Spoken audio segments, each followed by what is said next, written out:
ఓం త్రైత సిద్ధాంత ఆదికర్త శ్రీ శ్రీ శ్రీ ఆచార్య ప్రబోధానంద యోగీశ్వర్ల పాదపద్మములకు నమస్కరిస్తూ నా పేరు వి రాఘవేంద్రాచారి, మద్దిగట్ల గ్రామం.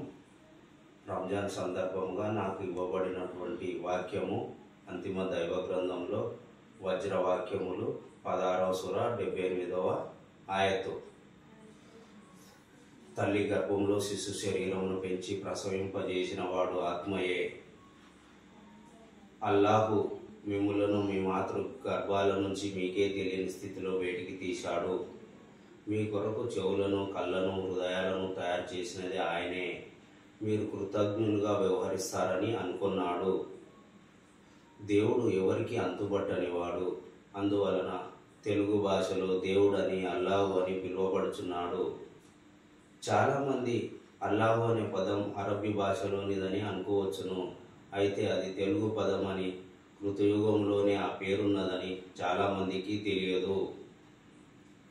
అంతులేనివాడు అల్లాహు అని, దేవులాడబడేవాడు దేవుడని అర్థంతో కూడుకున్న దేవుడు మానవ శరీరంలో కార్యకర్తగా ఉన్నాడు. మనిషి పుట్టినప్పటి నుండి చనిపోయే వరకు అన్ని పనులను ఆత్మే చేయుచున్నాడు. శరీర అవయవములందు ఆవహించి ఉండి అవయవములలో చైతన్య శక్తిగా, కదిలే శక్తిగా ఉంటూ శరీరమును కదిలించి అన్ని అవయవముల ద్వారా పనిని చేయిస్తున్నాడు. అన్ని అవయవములలో తానుండి పనిచేయుట చేత శరీర వ్యవస్థ అంతయు పనిచేయుచున్నది. శరీరంలో ఎవరు పని చేయుచున్నది తెలియని మనిషి జీవుడు శరీరంలో జరిగే పనులన్నీ తానే చేయుచున్నానని భ్రమించుచున్నాడు.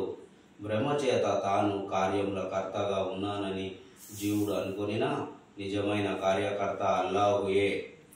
శరీరంలో జీవాత్మ మొదటి ఆత్మగా ఉండగా రెండవ ఆత్మగా అందరూ ఆరాధించు అల్లాహై ఉన్నాడు. మూడవ ఆత్మ అయిన పరమాత్మ శరీరంలో సాక్షిగా అన్నిటిని చూస్తూ ఉన్నాడు. జీవాత్మ తాను చేయుచున్నానని భ్రమించు పనులన్నింటినీ ఆత్మే చేయుచున్నాడు. ఆ పద్ధతిలో కార్యకర్తగా ఉన్న ఆత్మ స్త్రీ గర్భంలో జరిగే కార్యములను కూడా చేయుచున్నాడు. స్త్రీ గర్భము ధరించిన మొదటి రోజు నుంచి గర్భంలో శిశువును పెంచుతూ వస్తున్నది శరీరంలోని అల్లాహు అయిన రెండవ ఆత్మేనని తెలియవలెను. ఆత్మ శిశువు యొక్క తల మొదలుకొని కాళ్ళ వరకు అన్ని అవయవములను క్రమబద్ధముగా గర్భంలో పెంచుతూ ఉండడమే కాక శిశువు యొక్క కార్యకర్తగా కూడా తయారవుతున్నాడు. తల్లి గర్భంలోని శిశు శరీరంలో ప్రాణం లేదు, జీవుడు కూడా లేడు. తల్లి శరీరంలోని ఆత్మ తల్లిని ప్రసవింపజేయుచున్నాడు. తల్లి శిశువును ప్రసవించినప్పుడు శిశువు మృతదేహం వలె ఉండును. అంతవరకు శిశువు కూడా తల్లి శరీరంలోని ఆత్మ సంరక్షణగా ఉన్నది.